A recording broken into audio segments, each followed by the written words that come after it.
Greetings, YouTube. How is everybody doing out there today? It is beautiful Sunday, close to 1 o'clock, the 24th of September, if you can believe that. Another year gone by, Lord. Thank you, Lord, for what you've given me so far this year. Hopefully, I'll make it to the end of the year. Not that I'm sick or anything. You never know, guys. I was headed home yesterday, and I saw an ambulance pull out of a house, and I'm like, where in the heck is that thing going?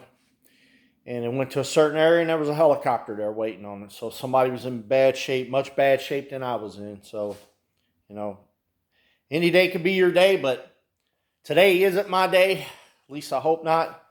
So without further ado, I got this lawnmower here, guys. It's a T2400 Craftsman. I don't know who makes them. Craftsman don't make them. I think Husqvarna's the same thing.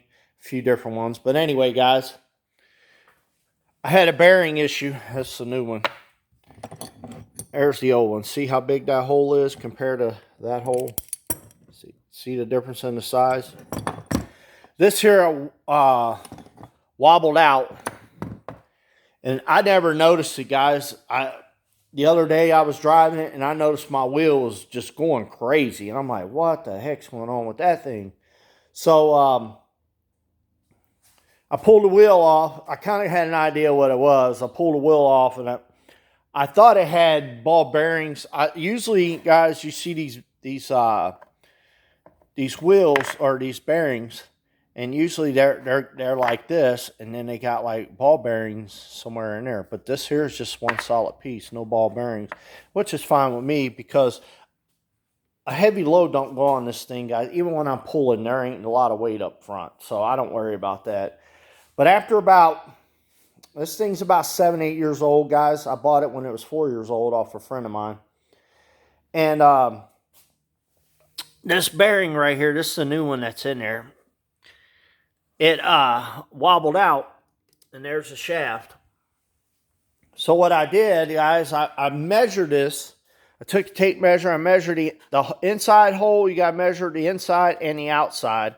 Kind of gave me an idea. Went on eBay, and then I guess this is the name of the company.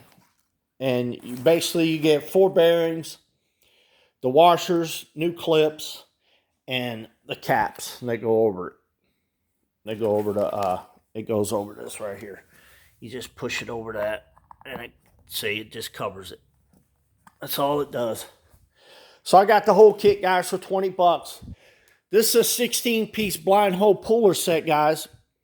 I bought this thing last year. I think I gave like 40 bucks for it off of eBay. It comes with a slide hammer, which the slide hammer wasn't long enough, guys. They needed to make that thing about 1 foot long. But luckily, it came with a puller. And basically, all you do, guys, you take and you screw this thing down. Screw that down. That flares out so you can get to the bottom of this thing. It comes in through the hole there, and it flares out, and it catches the backside of it. And then that way, sometimes you could take the slide hammer and just pop it up. But that didn't work. It was pressed in there pretty good. So luckily, it came with the puller. And you just basically tighten that up, get that to lock on the bottom, and then you tighten this down, and it just pushes against the rim, and it pulls it up. So luckily I had this set, guys, because I bought this off a spur of the moment buy, guys. Didn't know if I'd ever need it, because I needed one time when I did wheel bearings on the back of my cargo van that I used to have. And I wish I'd have had one of these, because you can take, guys, you can come over here on this side over here, and you could take a hammer and you could pop out. You could take a hammer and probably beat on that thing and probably get it out that way. Or I was going to take a Dremel and I was going to cut this in 4 pieces on the inside, because the Dremel has a little cutoff wheel. And then I was going to take a hammer and chisel and try to break it apart. I was going to do it that way. But one of the things you risk, guys, you don't want to damage your rim, because if you damage your rim, guys, then that bearing isn't going to hold up much longer. So like I said, you can either buy a new rim, or be like me, I like a challenge. If it's broke, you can't break it anymore, guys. And I got it out with that. Then all you do, guys, you basically grab the rim here. You basically, guys, just spray a little lithium grease on it. You kind of get it straight in there, guys. And then I got this bushing set right here. Just put it in there, and you just pound it down in there. You just pound it down in there, guys. Or you can take and get you a screw jack, heavier vehicle, and a block of wood. And then just tighten the jack up, and basically all the weight will go right on the center of that, and it'll push that bearing in there. Unless you got a press. I don't have a press yet. I'm getting one, not right now. I'm debating if I want a pneumatic one where you just plug it up with air, guys, and you just squeeze the trigger and it moves it up and down automatically. Or you can build one. They're real easy to build if you know what you're doing. Or you can get the one that has a handle. I haven't decided yet which one I want. The one that has a handle is like $300-400. The pneumatic one's about $1,000. So, but what I am planning on doing, probably closer to Christmas, guys. Usually when people have same as cash and all that stuff, I'll probably go up to, there's a place up in Indianapolis, Northern Tool. I'll probably go up to Northern Tool, probably in December, and see what they got. And who knows, I might get one from up there. But we'll see how it plays out. Because last year I bought my engine hoist from up there. Let me show you this thing, guys. I bought my engine hoist from up there because it came with the leveler. And it was like, I think like $230 for the leveler and the whole engine hoist. But here's the problem, guys. It was missing a boatload of parts, guys. I mean, a boatload of parts. It was missing these. It was missing the pins. I had to go to, it was missing this pin. I had to go down to Tractor Supply and basically buy all the parts I need to put it together. And then I called him up.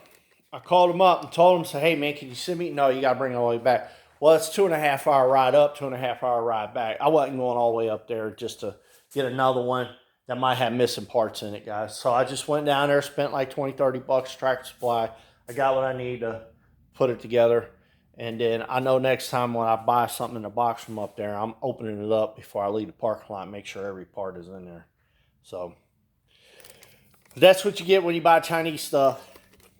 So, well, guys, that's pretty much how I did this. You just basically, you sit this thing right there just like that. You set it on that rim, and it basically pushes off of that rim, and then that pops right up out of there, guys.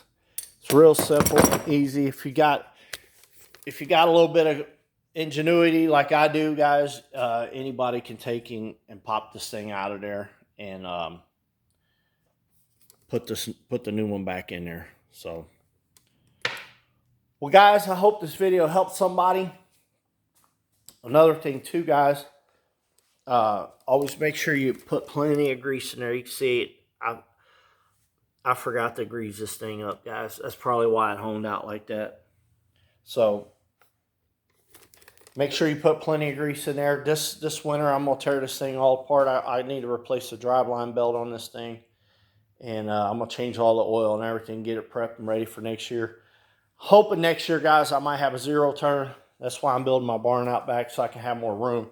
Because if I'd have bought a zero turn this year, it'd just be sitting outside or in here, and then I got to constantly move stuff around when I need to work on cars and stuff. And I'm building my barn out back so I can put all my yard stuff back there, all the excess run over stuff back there, and that way I got plenty of room here in my shop so I can start working on it.